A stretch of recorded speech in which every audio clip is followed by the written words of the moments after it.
こんにちは、モーリーです。旅は自己投資ということで、今回は八重山諸島周遊制覇の旅の一つである竹富島の旅をお届けいたします。みんな大好き竹富島を超弾丸で目いっぱい楽しんできました。唯一無二の原風景がやはり最高でした。ぜひ最後まで大画面でゆっくりご覧くださいませ。それではどうぞ。竹富島は石垣島から約6キロの場所に位置し、高速フェリーでわずか約10分、高速船の便数も多く就航し、島の周囲は約 9km と小さいため、石垣島から日帰りで訪れる人も多いです。国の重要伝統的建造物群保存地区に選ばれているほど、古き良き沖縄の原風景を残しています。沖縄らしさを感じられる映えるような風景が盛りだくさん。もはやほとんどの方に知れ渡っている光景の色鮮やかな花が咲き、赤瓦の屋根が並ぶ風景を散策したり、夜は星空を眺めたり、青い海で泳いだり、竹富島観光の代名詞といえる水牛車など、楽しみ方は様々です。離島ならではのゆったりとした特別な島時間を過ごすことができます。竹富島での移動手段は主にレンタサイクルです。島内にレンタカー会社はありません。また船便に合わせて乗り合いバスが運行していますが、港以外からの乗車は予約制です。集落の散策は徒歩でも十分ですが、島内の周辺の景色も楽しみたいならレンタサイクルがおすすめ。港には各店の送迎車が待っているので、簡単に借りることができます。竹富島へ渡る方法は石垣港離島ターミナルからフェリー移動になります。石垣島から竹富島へは2社が定期便を運航しています。便数は多いものの、夏場のピークシーズンは混み合うこともあるため、予約をしておいた方が安心です。それでは竹富島の原風景を今から一緒に楽しみましょう。今回の竹富島の旅は八重山諸島周遊の旅の一つとしてお届けいたします。拠点となった石垣島の動画は別動画で公開中です。こちらもヒット中ですので、ぜひ見てくださいね。石垣から向かった西表島の動画は別動画で公開したいと思います。いや、こちらもね、本当に自然にあふれて素晴らしい島でした。西表島だけではなく、由布島や船浮まで行っております。必見ですよ。なんとこのちっちゃい方で行くんかよ。絶対揺れるやん。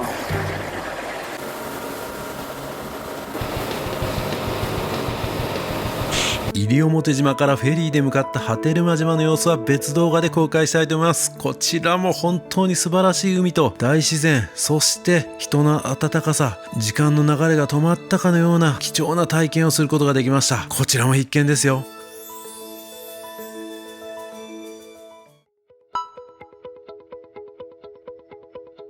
はい、おはようございます。今はね、朝の9時です。で、9時半の船でね、行きますんで、今からちょっと向かいます。今日もやってまいりました。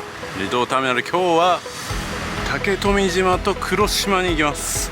天気もね、まずまずですね。台風は近づいてるんですけども、なんとか持ってほしいですね。はい、今日もこれを使っていきます。あ、9時半の9時半もいっぱいになっちゃって。え、そうなんですか。そうそう、10時半あ、そうなんですか。わかりました。大丈夫ですよ。はい。なんと竹富島の9時半のがもう満席らしいですね。今日日曜日やもんな。マジかよ、信じられん。フリーパスは使えないんですけど、隣の八重山観光を使えば9時半で竹富行けるみたいなんで、そっちで行きたいと思います。まあもったいないですけどね。はい、この3つのねチケットを取りました。今日竹富黒島行きます。で、帰りの便ですね。で、9時半いっぱいだったんですけど、なんかフリーパスだったらもう特別に9時半乗ってみたいな感じで乗せてくれました。別のね会社のを使おうと思ったんですけど、そっち使わなかったらこっち使ってくれってことなんでしょうか。ありがたいですね。というわけで結局9時半に乗れます。竹富島7番8番ですね。あれかな、結構小さいですね。さあ、今回はどんな旅になりますかね。楽しみですね。天気もいいんでね、船も揺れることはないと思われます。よかった、乗れて、どうなることかと思いましたけど、これですね、安永号官営観光のやつね。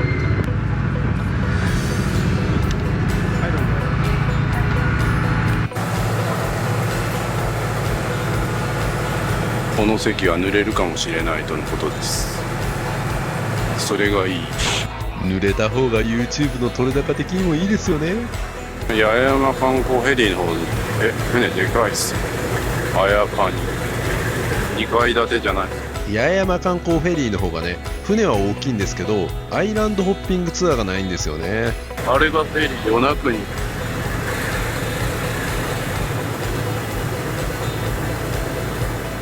海も穏やかで天気も良くなりそうな予感です。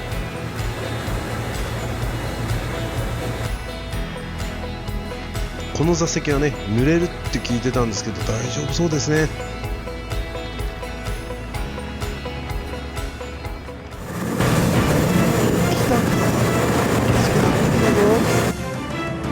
うわ、これは水がめっちゃかかってる。半端ない。最悪や。もうこれなんやね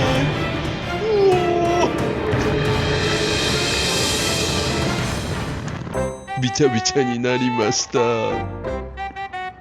えらいこっちゃ。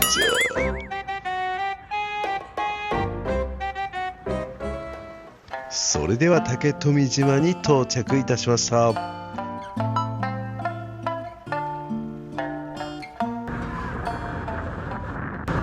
やまさかね、ちょっと濡れますよみたいな席に行ったらここまでびちゃびちゃになるとは思いませんでした。何のためにシャワー浴びてきたの。さあどうしようかな。ちょっとノープランなんでね、自転車借りたいですね。先星のやとか迎えに来てる。適当にちょっとチャリ借りるか。チャリ借りないと始まらん。何回も出会いましたね。出ますか。あ、出ます出ます。もうどっからですか。波照間から。波照間行くフェリーで出会って、また今日もここで出会い。ありがとうございます。レンタサイクル借りたい。3時間半ぐらいですね。ありがとうございます。はい。あ、ここで借りるとこいいか。はい。ありがとうございます。こういう感じの値段帯ですね。まあまあ高めですね。こちらからですね、お店に着くまでの間、少しの間ではございますが、竹富島のご案内をさせていただきます。沖縄の風景ですね。赤瓦に白砂雪の風景が広がります。で、竹富島なんですけども、できるだけ集落内を車が走らないようにしております。景観保全や安全のためと言われておりますね。皆様にお願い事がございまして、竹富島ビーチ以外でのワンちゃんや水に設置されているんですね。この紫外線でやけどをしてしまったり、熱中症で倒れてしまう方とっても多くいらっしゃいますので、ご自身を守るためにもしっかりとお洋服の着用をお願いいたします。帰りですね、船に合わせて当店送迎バス出しております。乗りたい船の30分前までにお戻りいただきましたら、順番に港へご案内をさせていただいておりますので、送迎バスは乗りたい船の30分前、こちらはしっかりと覚えておいてください。さあ流れるままにレンタサイクルを借りまして、今から出発したいと思います。それでは出発したいと思います。ご飯食べるとこも土日はね結構閉まってるみたいで、もう普通に紹介されたとこねちょっと行きたいなと思います。多分ね、一回行った時に普通の自転車で全然大丈夫やった記憶があるんですよね。ここを左に曲がれば集落って書いてるけど、森みたいなとこ入るやん。ちょっと違うな。ちょっと戻ろう。舗装されてないところを自転車やったらね、来ないですね。あんま覚えてないな。で普通はね、なんか水牛とか乗ると思うんですけど、なんかそれもちょっとね、今回見送ろうかなと思います。これ学校ですね。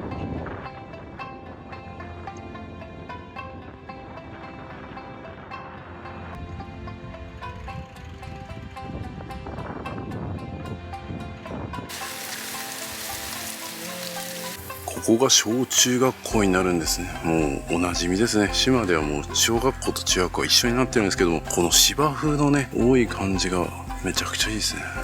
映えますね。この入り口のこのような感じとかね。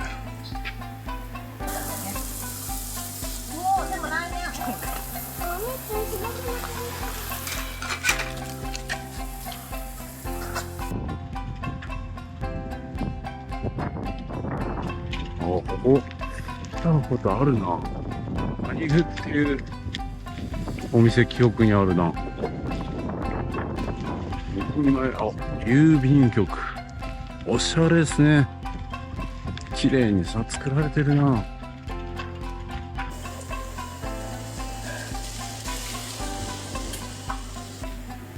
この感じいいですね。まだね、波照間とかみたいな感じと違って、なんかすごく整備されてこの景観を保ってるっていう感じがすごい伝わってきますね。それはそれで素晴らしいことだと思います。綺麗、だから綺麗なんですよ。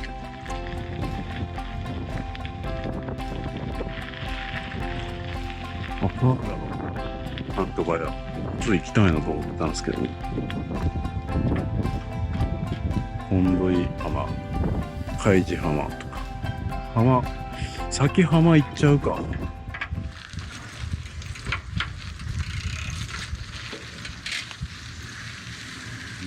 おお、水牛車が走ってますね。これぞ竹富島のイメージではないでしょうか。竹富島に行ったらほとんどの人がこれを体験したいと思ってるに違いないんですけども、今回僕は乗らずに見届けることにしております。あれに乗った映像はね、前の動画でもあります。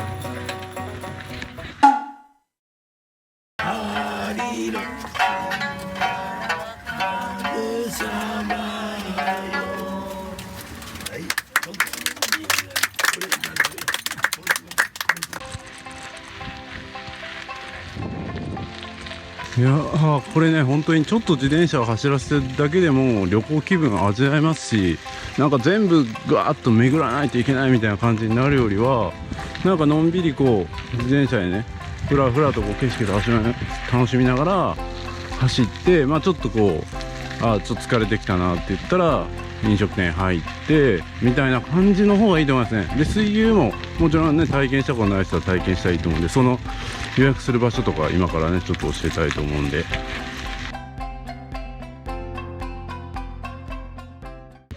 ここですね。この新田観光さんで、予約する感じになります。はい、ここで予約して乗る感じなんです。今日は僕はちょっと時間ないんで、まあ、乗ってもいいんですけど、ちょっといろいろ撮影上巡りたいんで紹介だけしておきます。はい、で乗った様子はちょっと別の動画やつを流しましょうかね。それではちょっと西桟橋の方に向かってみたいと思います。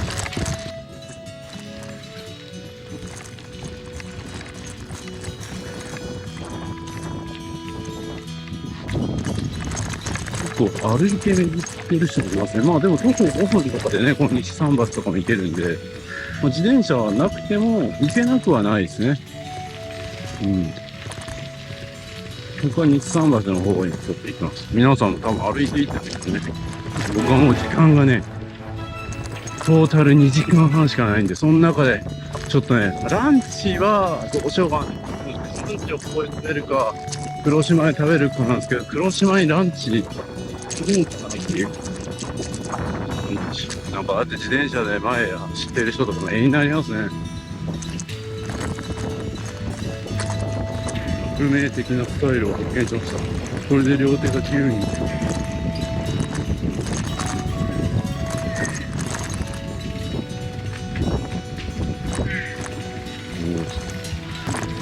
ここにどうぞ。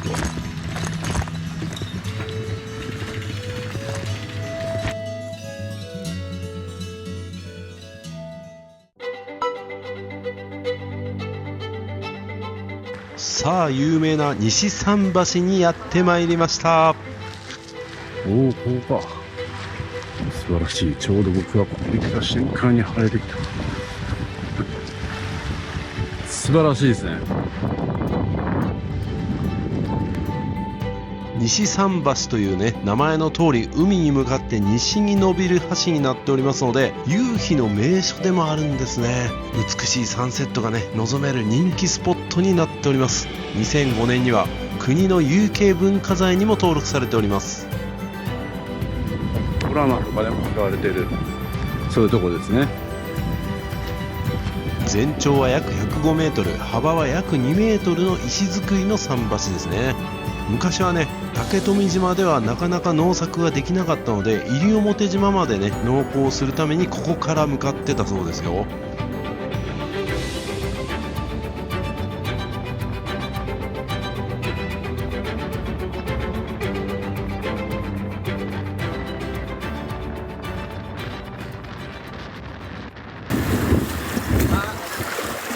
風が強いんで帽子を飛ばされた人がいます。台風が近づいてるってことか。あ、泳いでる人もいる。あそこでここ泳いでいいんかな。透明度も素晴らしいですね。はい、ようやく人がいなくなりましたんで、こんな感じですね。素晴らしい。これは絶景ですね。あっちがビーチなんかな。ビーチ見えますね。はい、次はねビーチ行ってみるか。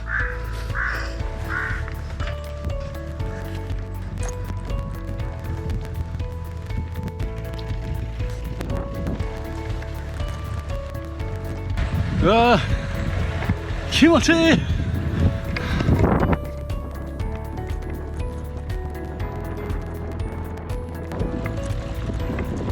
ここ来たことあるな。おお、前はなんか僕めっちゃ曇ってたんで綺麗じゃなかったですけど、綺麗ですね。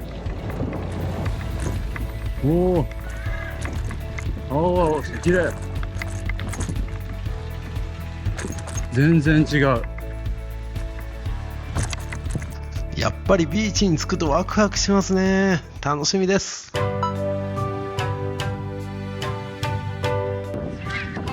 できました。おい。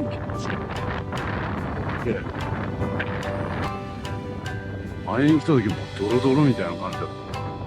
めっちゃ綺麗。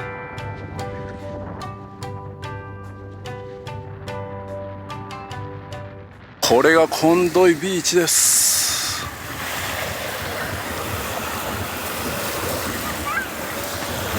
あの辺りがもうめちゃくちゃ綺麗ですね。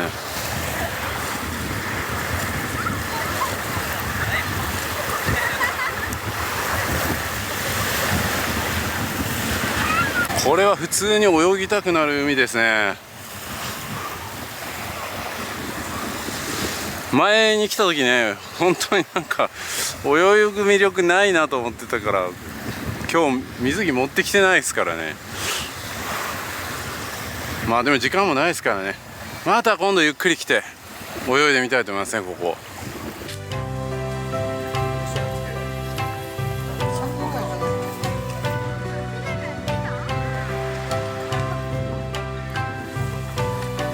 トイレもおしゃれですね。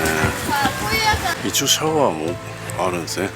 ドローンは使用禁止です。ただね浅すぎてシュノーケリングには不向きだそうです。それでは次は星砂のビーチ向かいます。結構サクサクっと回れますね。めちゃくちゃな日程かと思ったけど、全く無謀、何も見れないとかではない。あと1時間15分です。普通はこんなビーチにたくさん巡る必要ないですからね。急いでるからみんなごぼう抜きや。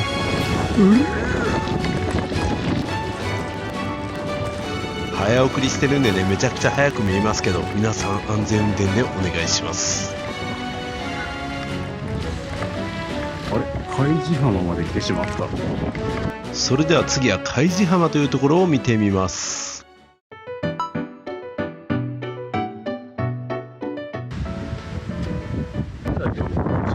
あるっていうので知られてるんですね。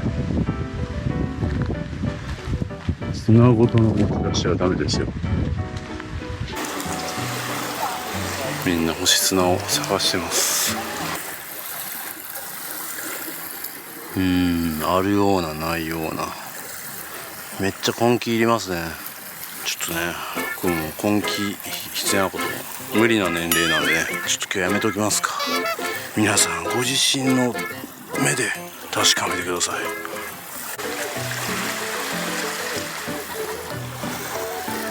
崩れとかで来るとね、なんかこう星砂を探すっていうのも一つのイベントになりますからいいですよね。カップルとかでね、こう星砂一緒に探そうみたいなね、そんな人生を送りたかったですね。もうそんな星砂を探してね、星のようにキラキラするような年齢じゃなくなっちゃいました。上とミニャンコがいるじゃないですか。どこへ行っても猫は癒しですな。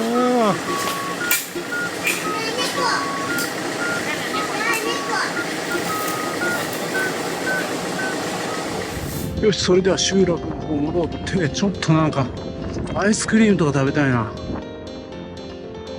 今日やってるのかわかんないですけど。っていうか、ここ何めっちゃ重い。きつ。ちょっと坂が多い方を選んでしまった。向こうから来るやつらめっちゃ警戒そうやのに、こっちの方が最悪。うおー、老体に夢中ってまだまだいけるで見て、反対行ってた。これナビの罠だよ。おかしいと思ったんやな。またビーチの方行く。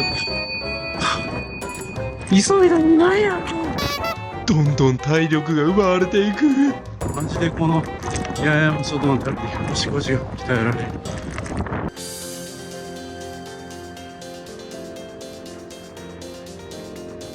しかし人多いな。富島って人気っすね。街が棒のよう。なんか買いたいけど現金しか使えないんですよね。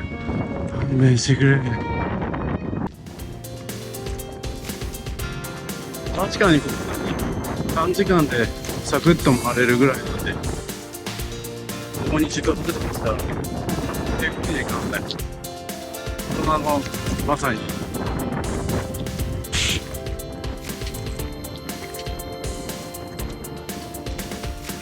ここですね。あら、なんてめっちゃ並んでる。いけるかな。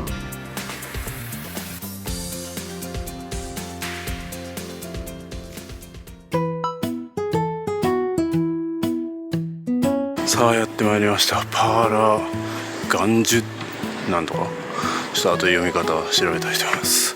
お支払いは現金のみでお願いします。こんな席にしました。はい、南国パフェとシークワーサーサワーが来ました。これはいい。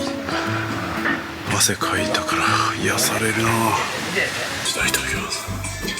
暑かった。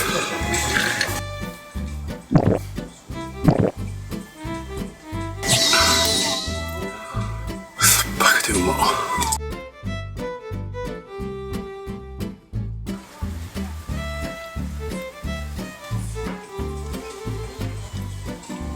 キンキンに冷えててうまっ。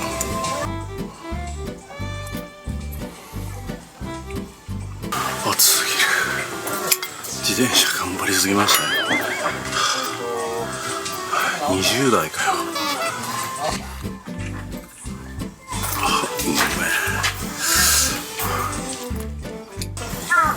今11時25分。あと1時間後にはもう黒島に向かう船に乗ります。で30分前に自転車を返すんで、あとまだ結構あるやん。まだ1時間20分ありました。なんかあと30分ぐらいのつもりやったの。水牛乗れてたな。ちょっともうちょっと水牛取りに行きますかね。いやもう飲み物飲んでめっちゃ回復しました。しかもめっちゃ晴れてるじゃないですか。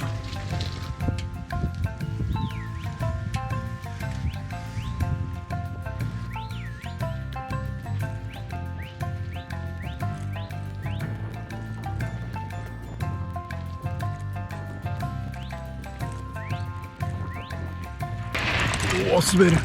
うわここなんかめっちゃ水牛の匂いがする。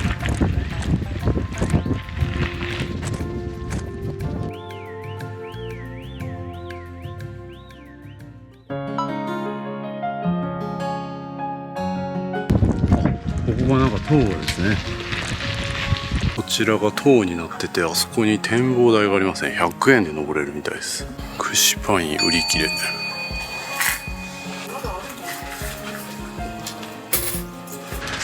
展望台登っています。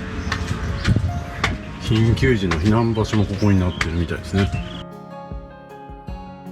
あそこでは何かこうカフェみたいになってるんで、この景色眺めながら食べることができる。どっかの紙工場、グレナの工場か。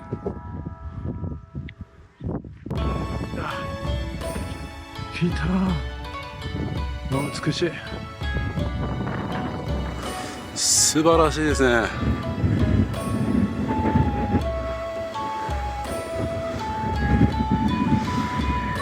で屋根の色をね統一しているからすごい美しいですね。本当に計算されて作られている観光の島という感じですね。あー涼しい。もう汗だくやったからちょうどええわ。このね竹富島っていうのはね、なぜこの景観を保っているのかというと、1980年代にねバブル景気で周囲の島々のねリゾート開発が急激に進む中、島の人たちは土地を売らない、海を汚さない、景観を乱さない、伝統の民家や自然を壊さない、民族芸能や地場産業を生かすというね5つの決まりを守ることを決断したんですね。それでねこの景観が保たれているという、まさに奇跡の景観といえる街並みですね。これですね。もう水牛やってないんか。もう水牛って終わってるんですか。水牛さんお休みしてます。あ、今日お休みなんですか。はい。日曜日がお休みなんですか。このところはちょっとお休みですね。あ、そうなんですか。4月1日から、はい定期運行はもうしてないんです。あ、そうなんですか。前回乗った新田観光さんはもう定期運行はしてないそうですね。竹富観光センターっていうところがやってるみたいですね。新しい情報や。臨時休業かと思ってる。すぐ近くですね。ちょっと行ってみましょうか。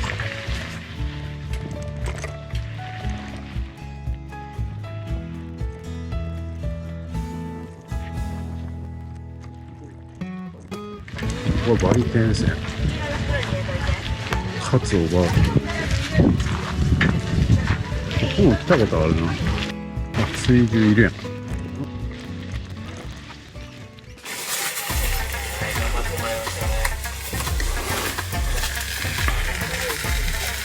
歩いた方が余裕で早いんですよ。歩いたらね、もう10分ぐらいで回れるそうです。できる時はそれを大体20分から30分ぐらいですね、ゆっくり回ってます。楽しそう。乗った気になったな。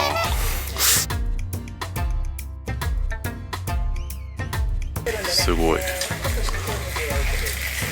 花がついてる。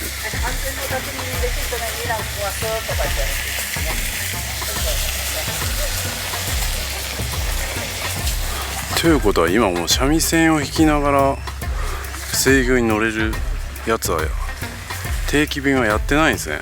どっかに申し込まないとできないみたいな、そんな感じなのかもしれないですね。はい、ぜひ水牛乗りたい方はここで予約しましょう。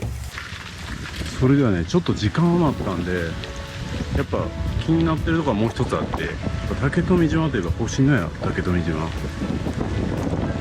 ここね、ちょっと行ってみたいと思います。僕の視聴者さんはホテルとかね気にされている方もいらっしゃると思うんで、竹富島といえば行ってみたい。ちょっとね星野だけ離れてるんですけど、離れてますが自転車使えば5分ぐらいで行けます。しかし人多いな。うわ、これ近いじゃん。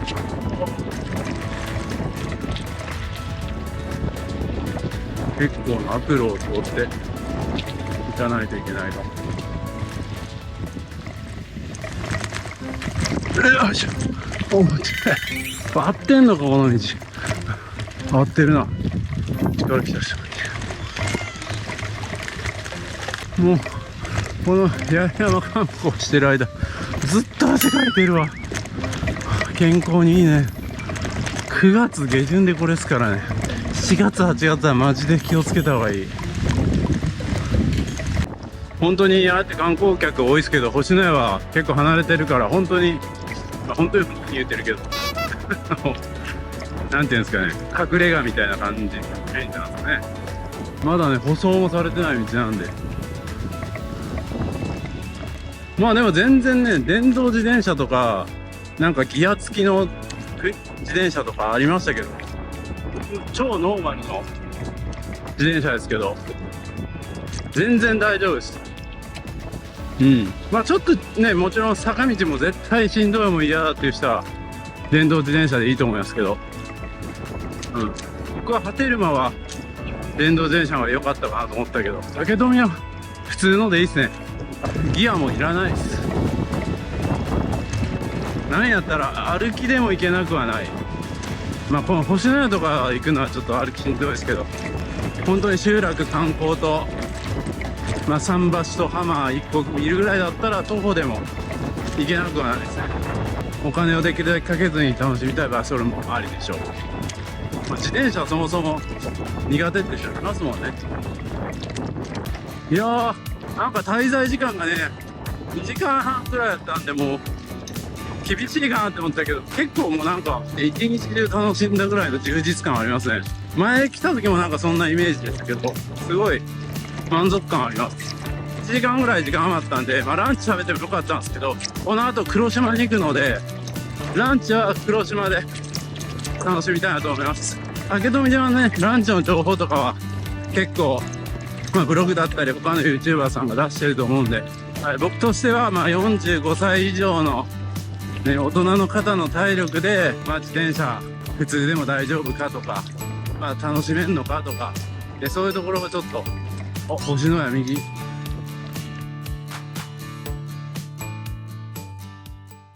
入っていいんかな、入ったらあかんかな、勝手に。ここ星のやですね。この先私有地につきご宿泊以外の方立ち入りをご遠慮くださいってことで、ここまでです。全然何も見えんかった。一応行ってみるか、ビーチね。そこだけ見てもう今日の旅は終わりにしましょう。電話がその途中にありました。せっかくここまで来たんでビーチまで行って戻って自転車返します。いや楽しかった。しかも天気良くてよかったな。台風がね実は発生して、しかも台風の名前子犬っていう名前で、子犬にやられるんかみたいな、ね、感じを思ってましたけど、なんとか天気快晴。前回来た時はね曇ってたんで、前とは違う快晴なところを撮れてよかったよ。結構遠いな。合ってる？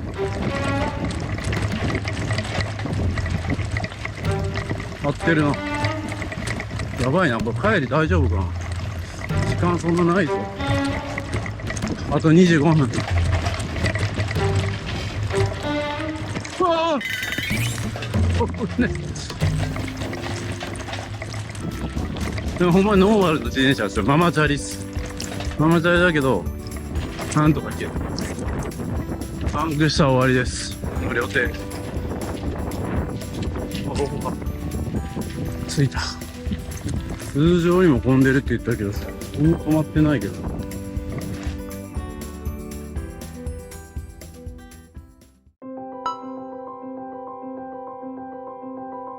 はい、IR 浜と蝶の道ということでね、蝶の道も多いですね。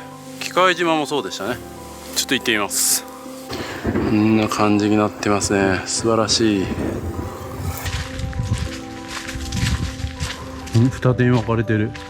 どっち選ぶ？あんまりのんびりしてる時間もないですからね。サクッとサクッと。ああ、ビーチだ、ビーチ。ここは星の上に泊まった人が来るんですかね。なんかこっちは手つかずのビーチって感じでいいっすね。人が多いビーチは嫌だっていう人はここおすすめですね。ただシャワーとか全くないんで、それだけ覚悟してください。それではね、自転車開始に戻りたいと思います。残りがあと17分です。17分で戻ればいい。しかしね、今回ちょっと弾丸できて、ちょっとね、しっかり調べることもできなかったんで、今借りてるこのレンタサイクルも本当に一番お得なのかどうかって言われると正直わかんないです。ね、500円とか、1000円までは変わらないと思うんですけど、500円ぐらいは変わるかもしれません。ただね、これも旅行かなと。ね、500円、高くなったら、ちょっと損した気分になりますけど、それを調べて、そこにかける時間で、結局その旅する時間が短くなってしまったりとかするんであれば、僕はね、500円くらいだったら1万円かかるのやめた方がいいです。500円とかぐらいだったらそれをね許容するのもいいんじゃないですかね。時間はお金で買えないですから。いや、買えてますね。それ迷って30分これがすあいつ得やねみたいな感じで出たりするんです。これちゃんと取れてんのかな。やけどな。というわけでね、今12時35分です。12時45分に自転車をね、返すということで、今もうすぐそこです。はい。近くに10分前行動、5分前ストップ。5分前ストップ。何を言ってんの。オーダーストップ5分前行動。僕が10分前に到着するという奇跡でございます。ありがとうございました。水牛待ってて遅刻するパターンね。やばい、なんか全然わかんない。小学校の近くで聞いてたんですけど、小学校の方向が逆やった。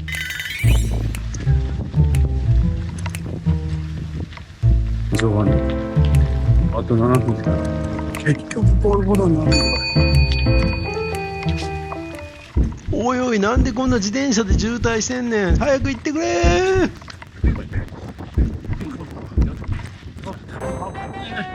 結局ボロボロやんけ。本当にね、結構ね、地形が特殊で似たような景色が並ぶんで、結構迷います。それだけお気をつけください。どこでもやんけみたいな。なんとか自転車返しまして港まで送ってもらいました。汗だくドリンクうまい。港に戻ってまいりました。いや、なんかこの島はね、家族連れとカップル多かったですし、なぜか男のカップルも多かった気がする。女性の一人旅が他の島に比べてなんか少なかったように感じました。この謎を誰か解明してください。ここ使う場合は入湯料ここでとか出ようとしたら、いや、これじゃないですか。本物か。本物っすね。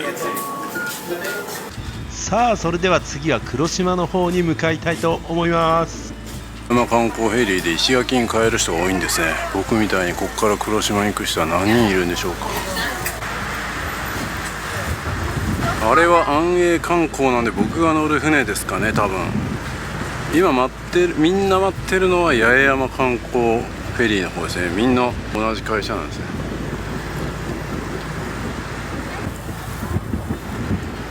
でも右側って言われたんでね、違うかもしれない。あれじゃなさそうな気がするな。ほぼほぼ並んでるのが八重山観光フェリーなんですけどね。でも安永観光の船がそちら方向に入っていってますけど、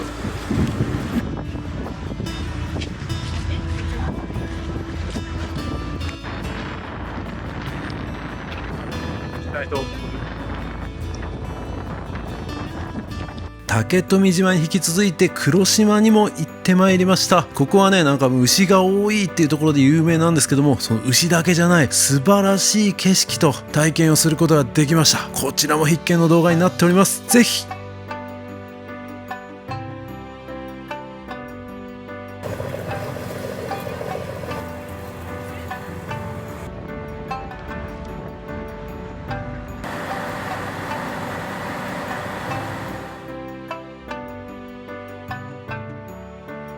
今日はどんな旅になるでしょうかね。牛毛さん行ってまいります。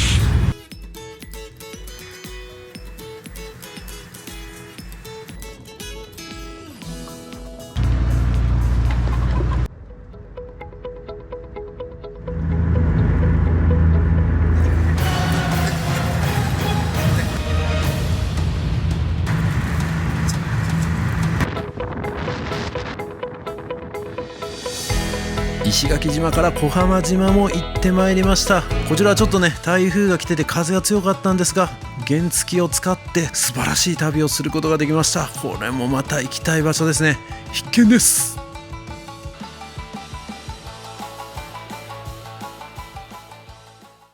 八重山諸島周遊の旅はまだまだ続きますが、竹富島本当にいい島でしたね。また行きたいと思います。いかがでしたでしょうか。弾丸で短時間の滞在ではありましたが、十分竹富島の魅力を堪能することができました。唯一無二の景観で人気があるのがわかる、一生に一度は行く価値のある島だと思います。ぜひ行ってみてください。このような動画をもっと出してほしいと思ったらいいね、コメントをぜひよろしくお願いいたします。メンバーシップではここでは絶対言えない旅の裏話や近況報告など毎週公開させていただいております。ぜひご参加お待ちしております。 LINE 登録でお得な情報を配信いたします。登録お願いします。僕と一緒に仕事したい方はぜひ気軽にメッセージください。詳しくは概要欄をご覧ください。人気の気流リュックモーリーショップで買えます。旅行にめちゃくちゃ便利です。皆さん旅行行くのにキルリュック使ってますか？これ今僕着てるんですけど、見てください。これパッと見そんななんか物入ってるように見えないですけど、実はめっちゃ物入ってます。財布はここに入ってますし、名刺、パスポート、イヤホンも必要ですね。急にスイッチやりたくなったら任天堂スイッチあります。で対戦したいなって言ったらもう1本入ってます。それ入れても薄いんです。そして鍵ね、